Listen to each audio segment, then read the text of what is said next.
Okay, we have the quiz problem, just to graph this polynomial function. And how do we graph it?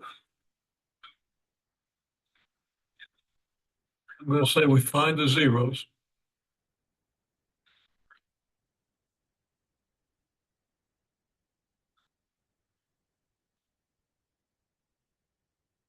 That is p of x equals 0.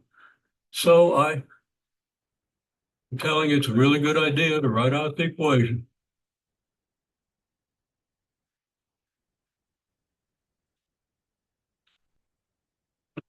For p of x is 0. So p of x is going to be 0, so that this right-hand side is going to equal 0.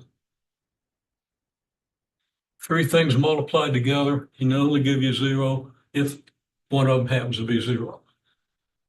That means x minus 4 has to equal 0, or 4x plus 8 would equal 0, or x plus 5 would equal 0.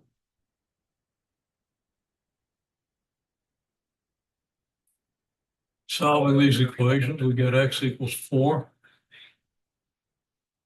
or x equals negative 2, or x equals negative 5. I would recommend you also write out solution set, negative 5, negative 2, 4. Mainly, I want to see you put it on the graph, but writing this out just helps reinforce some common mathematical notation that you'll probably be seeing in the future in this course, among other things. Now, I don't think it's a great idea. Open Math tells you to give the solution set and then just says, give me numbers separated by commas with no braces. Okay? The braces are part of the notation, and that's one of the disadvantages of doing your math on a computer. When you write it out on paper, I recommend you write that. I'm not going to penalize you if you don't unless it's explicitly asked, but you'll learn it better. You just take the time to do this. Okay. And then the y-intercept occurs when x equals 0.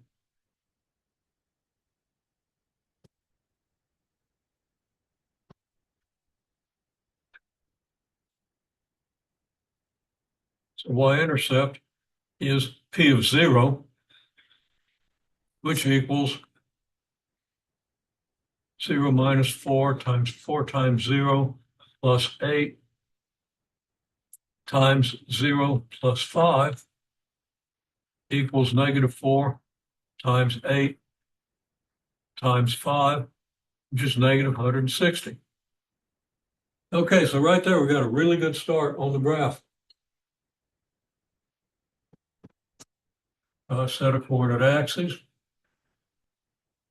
Figure out what kind of scale we want. Yeah, y goes down to negative 160, so let's extend the y-axis a little bit, make negative 160 look a little lower.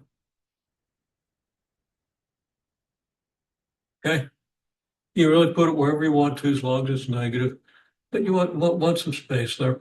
Okay, and then we do our x-intercepts. X equals negative 5.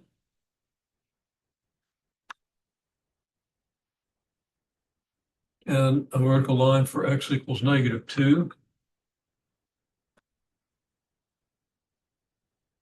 And a vertical line for x equals 4.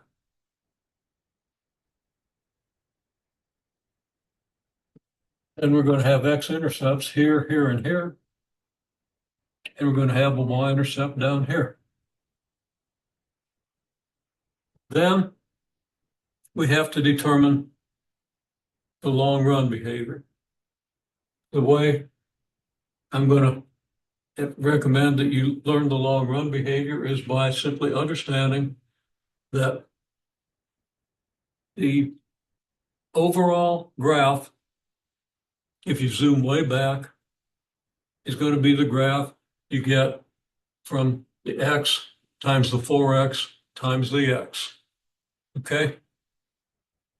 So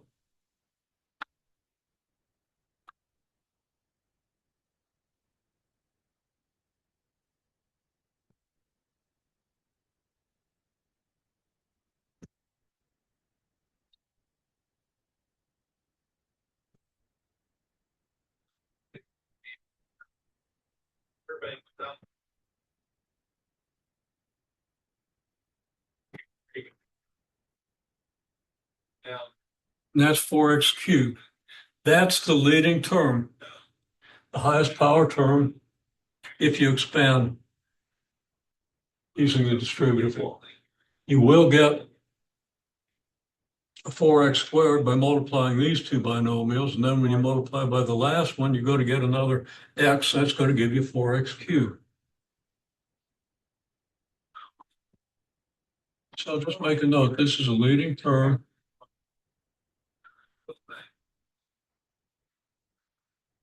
of P of x. And the leading term is what governs the long-term behavior. Okay, so it's the x cubed state.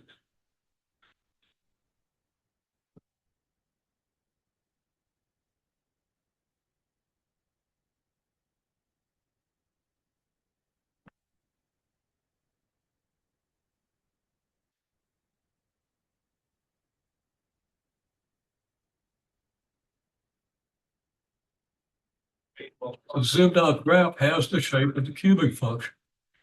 It's like a vertically stretched cubic function. In the shape of the cubic function is much like this. It's a power function of odd degree. So it's going to go start below the x-axis and end up above. If it was a negative 4x cubed, then you would flip it and it'd start from above and end down below. But this is a positive x cubed. So it's got to look like this, which means that as you approach negative infinity, things are going to go down real fast. As you approach positive infinity, it's going to go up real fast.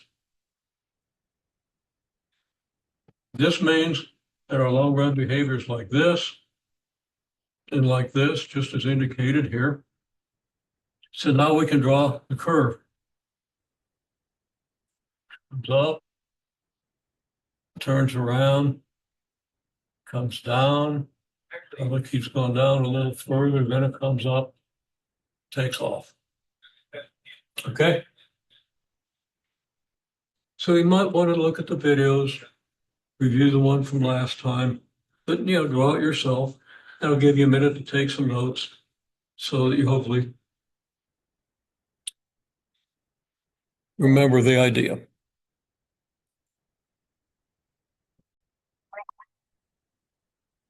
Now, one more thing that people seem to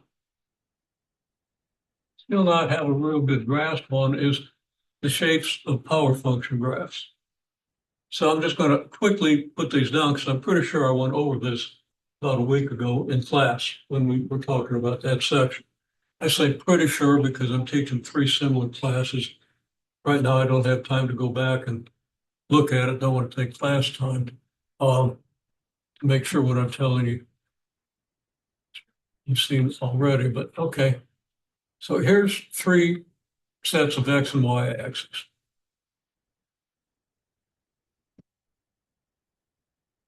There's your x squared graph. Your x to the 4th graph looks a whole lot like that, but it's flatter toward the middle.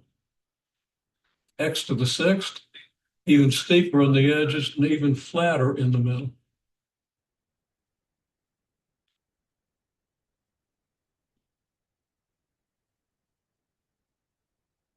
There's plenty of explanation in the videos of why that is, I think. Okay?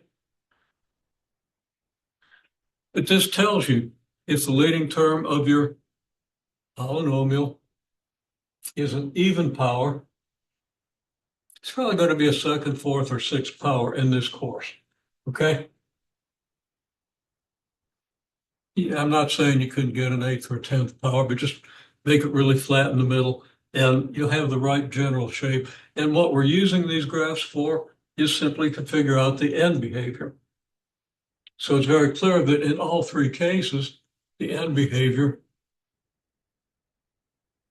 goes to infinity at both ends. Now, if you had a negative x squared, the graph would be upside down and it would go to negative infinity. at both ends, okay? Cubing graph, just like the one I just drew, comes in here, flattens out kind of quickly in the middle and goes on. If you go to higher power, comes up and flattens out a lot more quickly and goes up a lot more quickly. Should have made it a little steeper over here. Really high power would come almost vertically up and look like this. So this might be x cubed, x to the fifth, x to the seventh. X to the seventh is a little exaggerated. That might be more like x to the 11th. But it'd be same for x to the seventh or x to the ninth, just getting flatter and flatter and then steeper and steeper. And this goes to infinity in the long run to the right, into negative infinity, long run to the left. Same in every case. If it was a negative multiple of x cubed or x to the fifth or x to the 11th, then these graphs would flip across the x-axis. And you would approach positive infinity on the left and negative infinity on the right. So we talked about that, so make sure you review it, but that's just a quick review of what I believe we've talked about. Okay. Now, you have problems like graph a polynomial that's in expanded form. And often you can't do much with those functions.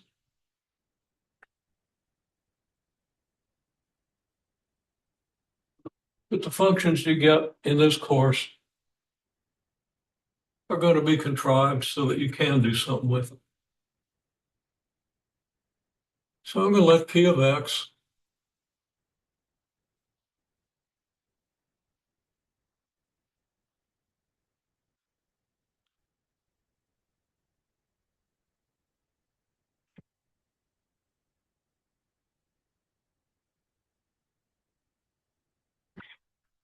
equal x cubed plus 7x squared minus 5x minus 3.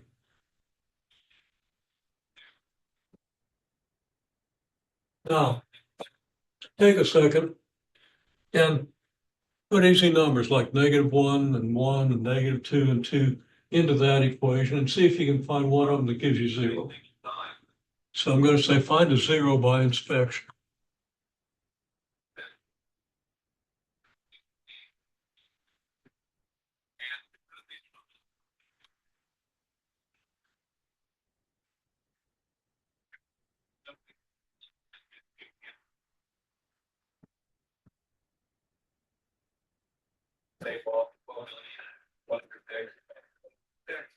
So I'd say try numbers like -2, -1, 1, and 2. Plug them in, see if one of them happens to give you 0.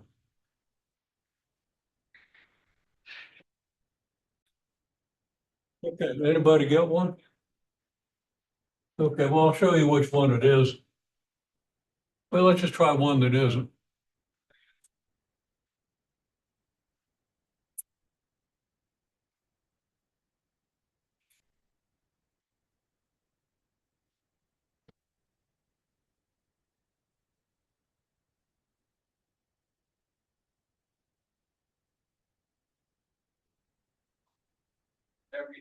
Plugging -2 in, we're going to get x cubed is going to be -2 cubed.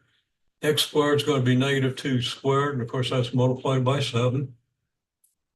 -5x is going to be -5 times -2. And we're going to have -3.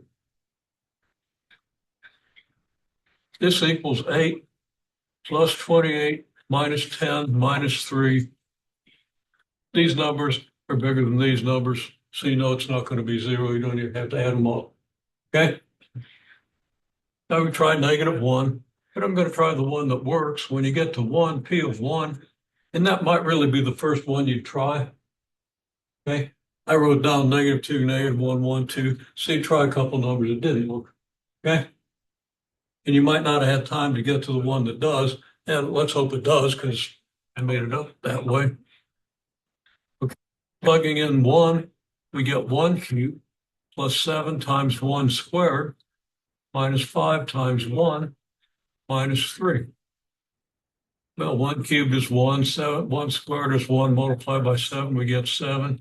Then we get minus 5 minus 3, and that does add up to 0. Okay? Make sense? All right. Now,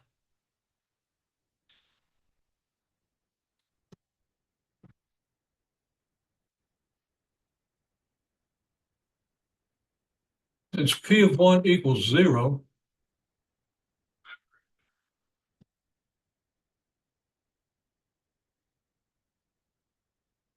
it follows that x minus 1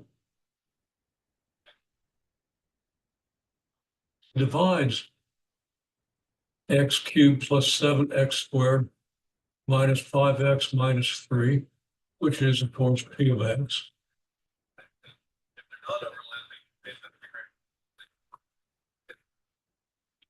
Without a remainder.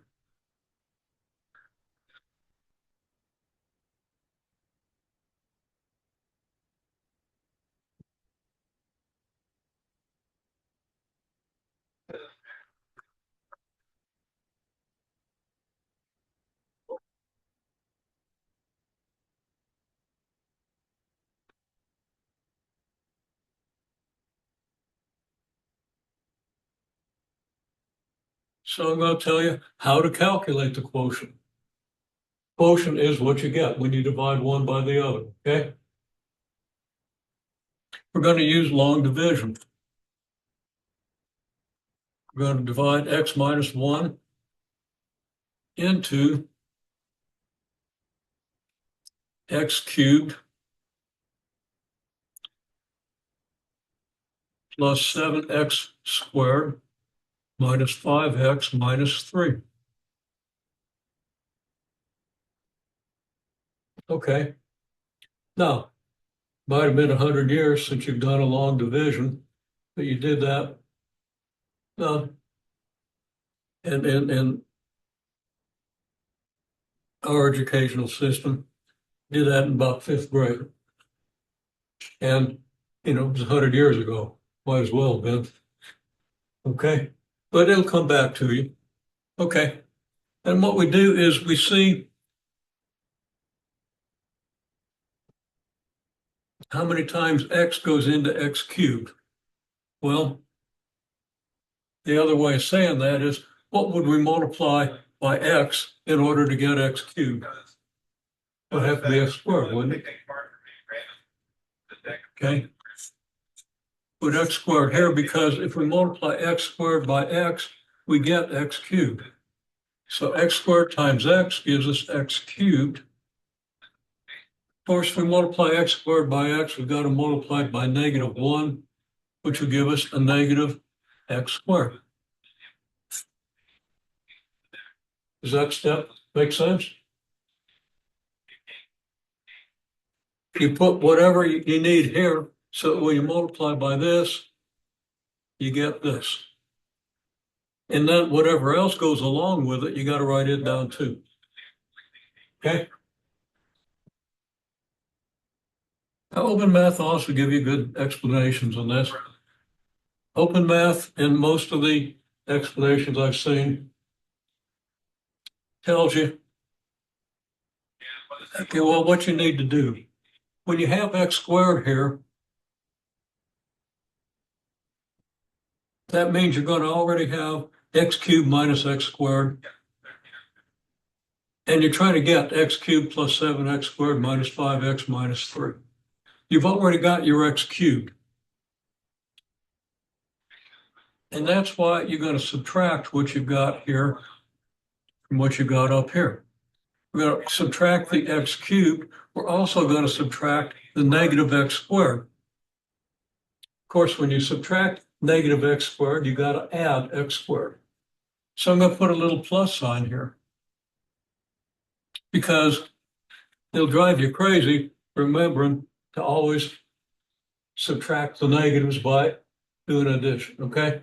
It's confusing. It makes it hard to get it right. So I want to write these little auxiliary signs in here, the ones I'm writing in red. You can write them, you can circle them, you can do something to indicate that's not really what we got when we multiplied x squared by x minus 1, but that tells us what we're going to do. So we add x cubed to negative x squared, which gives us, of course, 0. And then we add x squared to 7x squared, which gives us plus 8x squared.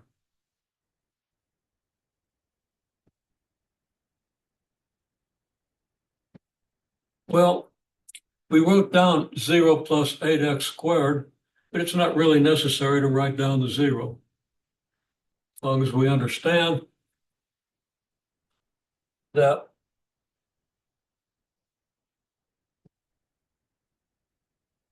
always going to get a 0 at that point because this number matches this number, but it's going to be subtracted, okay?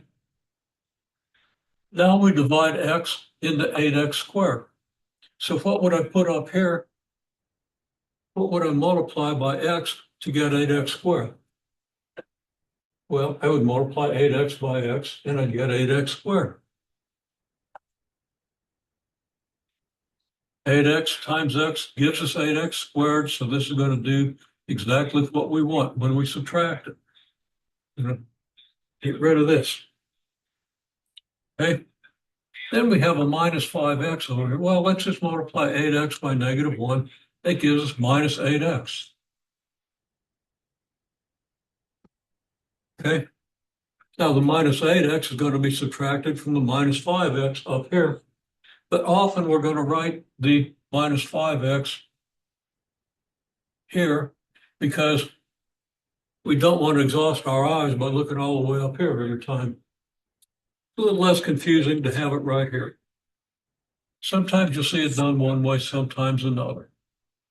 And the next thing we do is we write our auxiliary signs. In this case, 8x squared is going to be subtracted, so we write a minus. In this case, negative 8x is going to be subtracted. That means we're going to add 8x, so we just put a little reminder there. Make sure I add these, make sure I don't get negative 13x, make sure I get what I need to get. So the 8x squared minus the 8x squared cancels, gives us 0. And negative 5x plus 8x gives us plus 3x.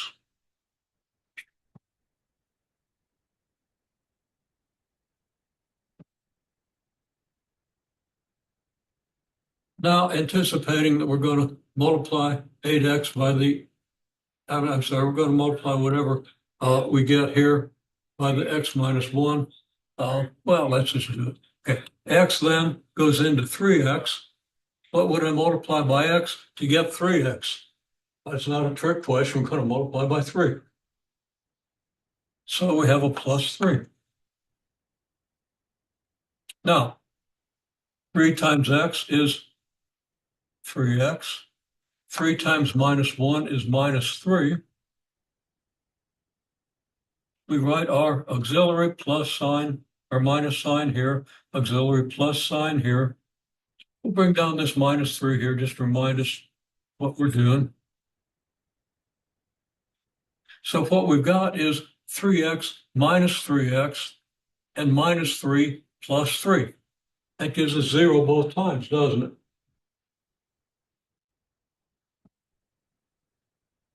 So we get 0 plus 0.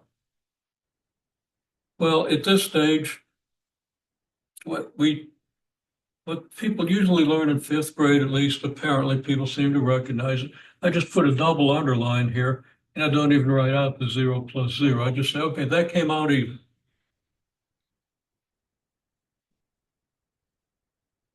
Okay, well, x minus 1 divides x cubed plus 7x squared minus 5x minus 3 with a quotient of x squared plus 8x plus 3 because x squared plus 8x plus 3 multiplied by x minus 1 gives us x cubed plus 7x squared minus 5x minus 3.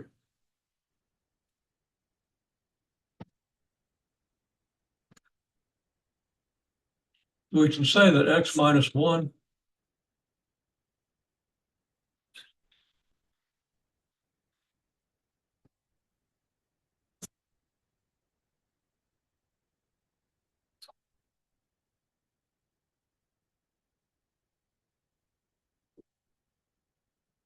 equals this.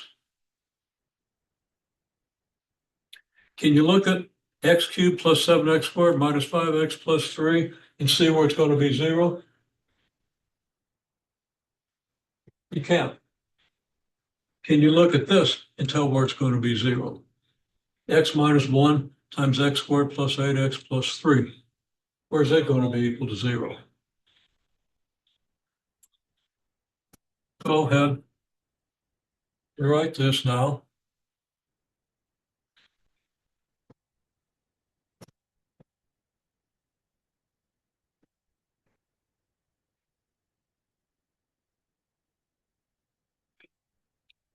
To get the zeros of P of x, you got to let P of x equal 0. So x cubed plus 7x squared minus 5x minus 3 should equal 0. So x minus 1 times x cubed plus 7x squared minus 5x minus 3 should equal 0. You can solve this equation. So write out this equation and show me how you're going to solve it. Give you just a minute or two. If you don't see how you're going to solve it, I'll show you something and you'll understand immediately. Okay? A big apology here. I am a little disoriented today.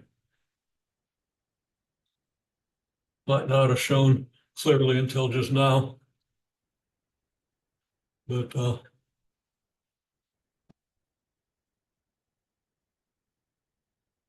reasons for that, but they're not important. Okay. Got x minus 1. This is equal to 0. Means that this times this equals this, right? This times this equals this. That is x minus 1 times x squared plus 8x plus 3 equals x cubed plus 7x squared minus 5x minus 3. So x minus 1 should be times x squared plus 8x plus 3 equals 0. Okay? Somebody had written down the x cubed plus 7x squared, and for a minute I thought they'd lost their mind. When I realized it's me that's out of mind. Okay? And I'm sorry. That was just an attention error there.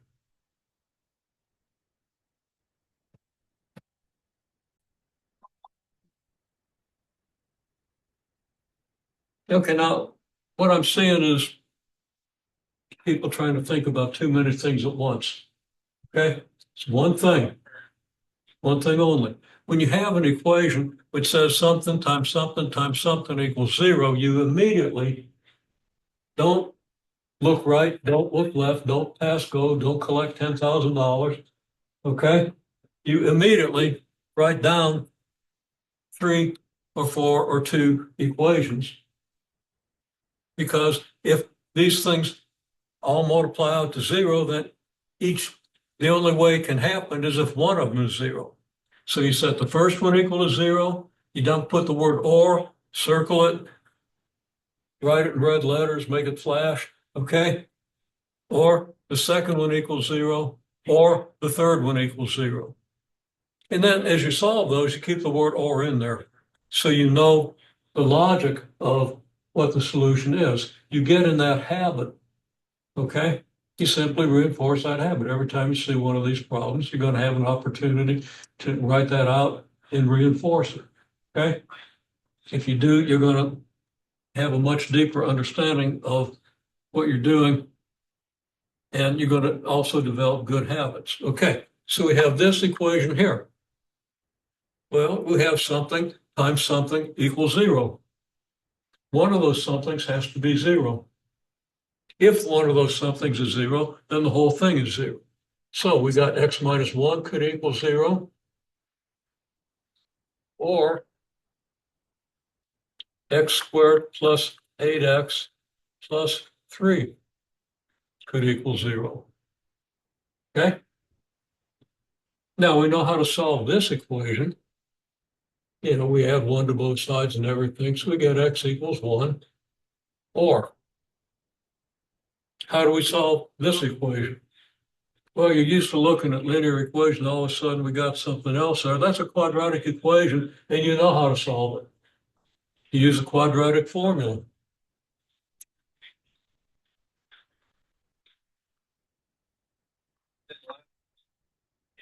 You get -8.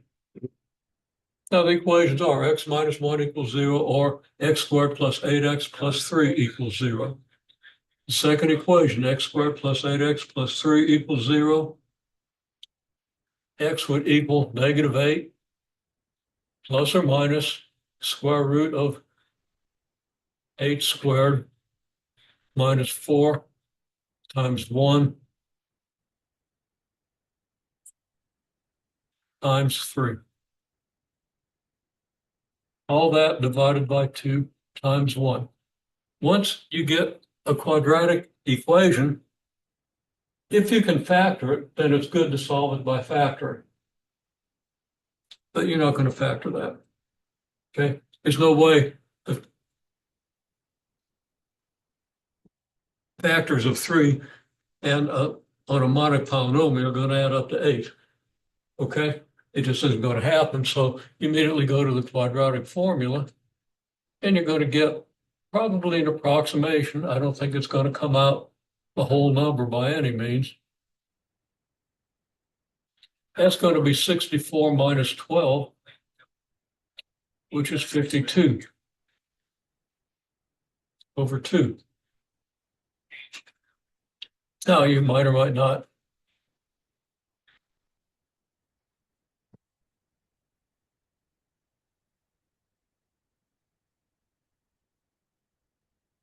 know that the square root of 52 is the square root of 4 times square root of 13, and the square root of 4 is 2, so you get 2 square root of 13.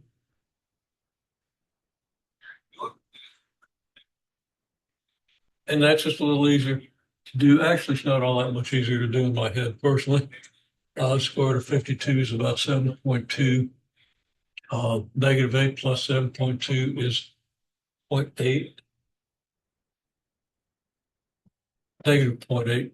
So that gives you something like -0.4 or -15.2, which would be -7.6.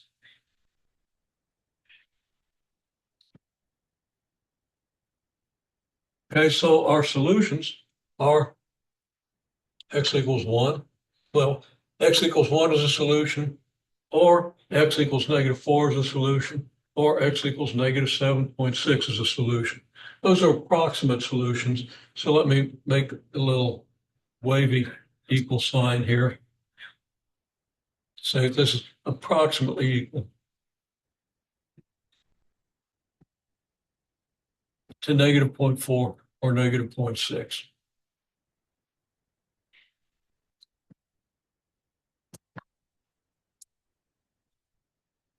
So you write out your solution set, which I recommend that you do. Don't penalize it if you don't, but I think you're going to be better off if you do. There's your solution set, -7.6, -0.4, 1. Now you're ready to put something in your graph. I draw a line for x equals -7.6, 1 for x equals -0.4. A little closer than even that, but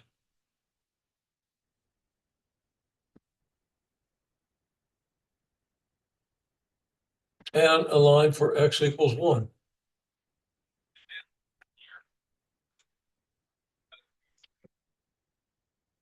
Then I would find my y-intercept, which means we just plug in 0 for x, and we don't have to use the factored form to do that. We can go back to the original form, and x cubed and x squared and 5x are all going to be 0 if x equals 0. Then we're going to get -3. So the y-intercept is -3. I'm not going to write out the details of that. That one's pretty straightforward, and I've written out the details a number of times. And also, the long run behavior is governed by the leading term. You don't have to calculate it from the factored form. You've got it in the form that was given. It's x cubed. Okay?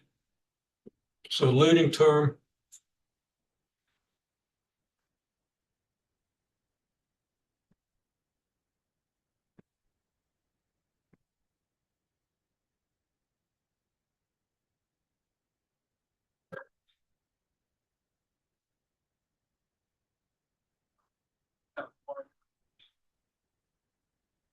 zoomed out term x cubed implies that the zoomed out shape is a graph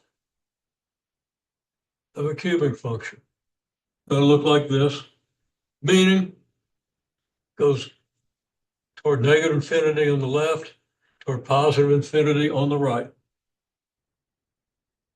So now, put a couple of arrows there to indicate the long run behavior. And we see we have zeros at x equals -7.6, x equals -0.4, x equals 1. We have the y-intercept at -3. So the graph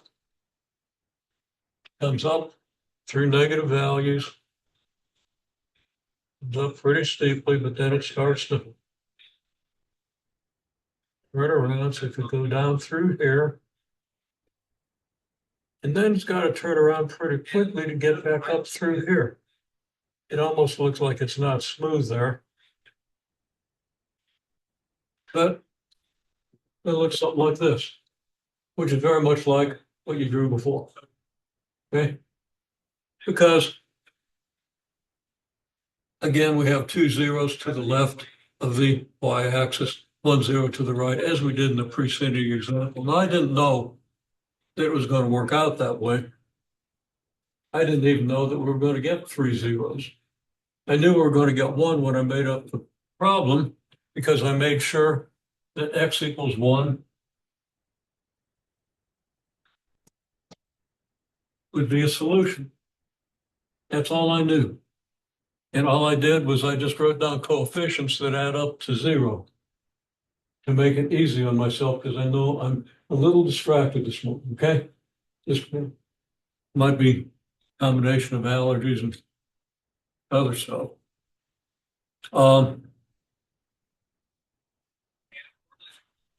So again, what did we do? We found a 0. We found that when x equals 1, p of x is 0. That means x minus 1 is going to be a factor. Which means that x minus 1 will divide evenly into your original polynomial, giving you a quotient. So the original polynomial can be written as that divisor x minus 1 multiplied by the quotient x squared plus 8x plus 3. So we again conclude the zeros of p of x occur when p of x equals 0. So x cubed plus 7x squared minus 5x minus 3 equals 0, but x cubed plus 7x squared minus 5x minus 3 is x minus 1 times x squared plus 8x plus 3, as we determined by the long division. Now that we've got it in this form, we can break it into two equations. Because this factor times that factor equals 0. Each factor can equal 0. The first factor is linear, so it gives you exactly what you expect, x equals 1. That's what comes from the x minus 1 factor, and we set it equal to 0. And x cubed plus 8x plus 3 equals 0 is a quadratic equation. We can use the quadratic formula. Now, it's possible when we use the quadratic formula, I'm seeing something. doesn't look right. You know what? I got carried away here.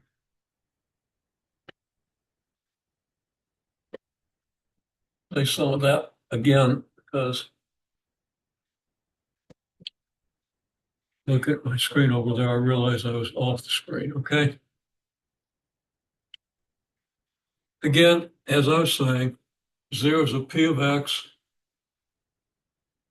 mean you solve the equation P of X equals 0. So x cubed plus 7x cubed minus 5x minus 3 equals 0. By the long division, that left-hand side is equal to x minus 1 times x squared plus 8x plus 3. Each of those is 0. X minus 1 has to be 0. Immediately solve that, you get x equals 1. X squared plus 8x plus 3 equals 0.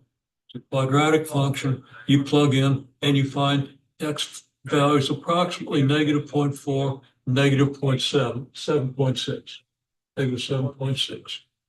Write that down as a solution set. Put the information on your graph. The leading term is x cubed.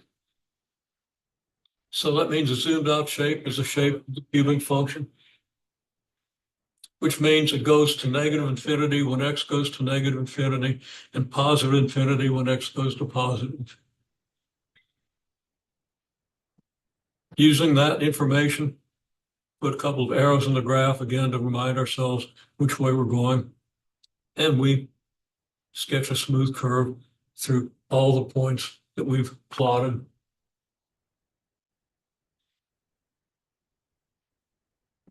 Consistent with the end beginning. Okay. Now that's pretty much it, except it isn't. It's very possible when I made this up, as I started to say before, that I could have ended up with a negative under the radical. So I had a square root of a negative there, which means I'm not going to get a real solution. It means that this quadratic equation equals 0 doesn't give us any zeros. It means it can't be factored.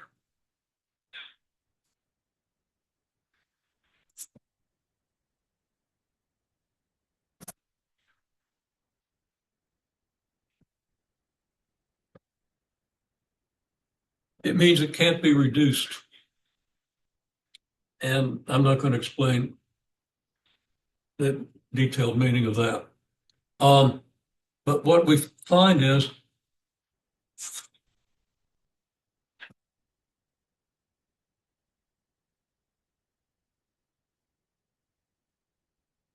every polynomial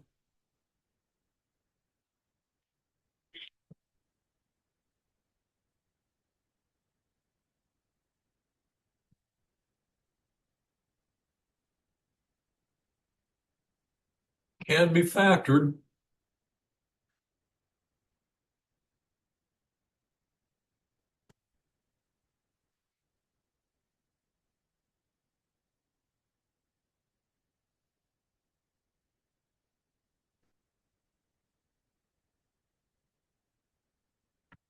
Okay, so whether we can actually do so or not, because big polynomials are very, very difficult to factor. Put a lot of computing power into it because one way to break encrypted in files is to factor big polynomials. Okay, and people put all kinds of computer resources into trying to do that, and they still don't succeed. Okay, so it can be factored. That doesn't mean we can actually do it. Okay.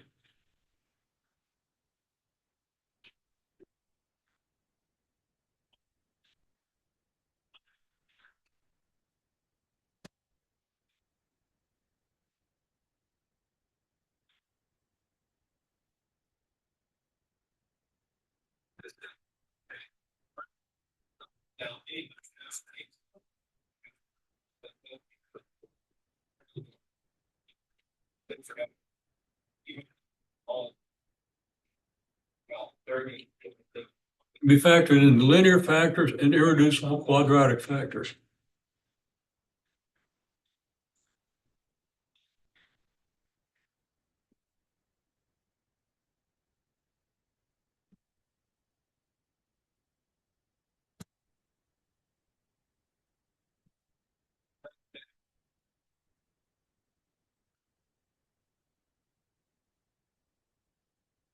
X cubed plus 7x squared minus 5x minus 3 factored into x minus 1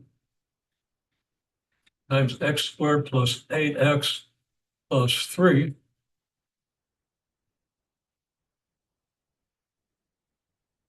X minus 1 is linear. X squared plus 8x plus 3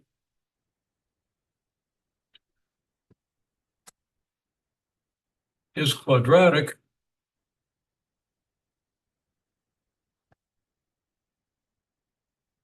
But x squared plus 8x plus 3 equals 0.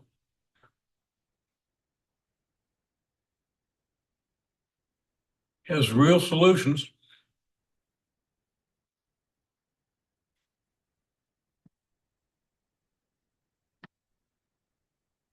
So it is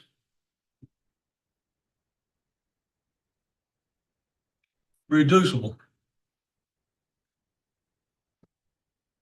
In fact, it reduces approximately to x minus negative 0.4 times x minus negative 7.6. You don't have to know that. I'm just telling you, these things tell you how it could be found. Okay? But they're not exact. They're close to the exact numbers, but they're not exact. And you can't even write out the exact numbers. All right.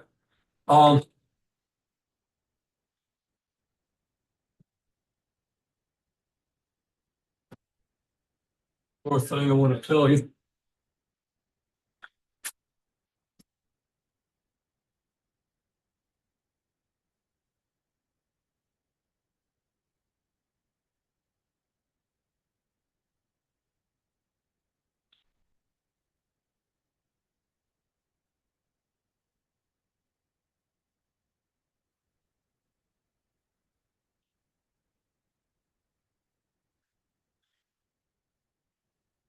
Two x plus 5 times x squared plus 4x plus 20. This is linear.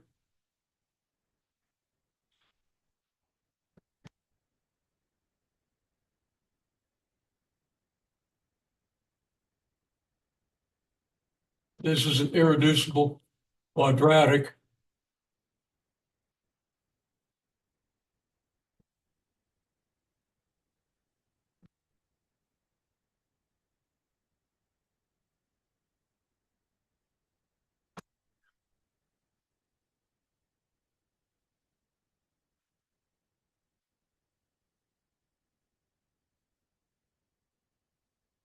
It's irreducible because this has no real solution, as you can easily find out by plugging into the quadratic equation or the quadratic formula. Okay? That means it's not going to give you any zeros. You're only going to have one zero from this function.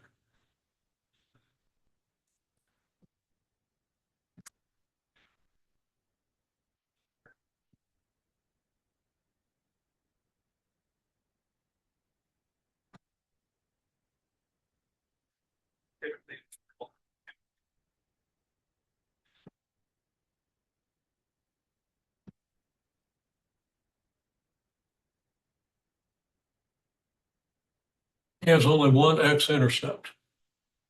Still acts like a cubic equation when you zoom back. It's only going to have that one x-intercept. And the graph is going to look something like this, and you can think about why. The x-intercept is at x equals negative 2.5. The y-intercept is at y equals 100. The graph has to go through here. It might be that the graph looks like this.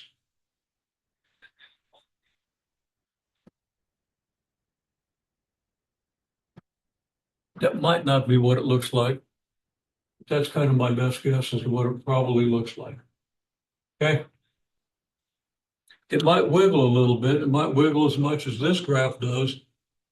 But notice if I took this graph and raised it up 4 units, it wouldn't go through the x-axis anymore. Okay. That just means if this was a +1 here instead of a -3, this graph wouldn't be going through the x-axis. At least might not. Okay. It wouldn't be because it would raise up. That would also move this x-intercept over here a bit, but that's more than you really need to know. Okay. Now, I haven't had time to talk about multiplicities because we've had to deal with a bunch of other potential issues. So, look at what is said about multiplicities. And I'll try to say a little bit about that next time. Okay.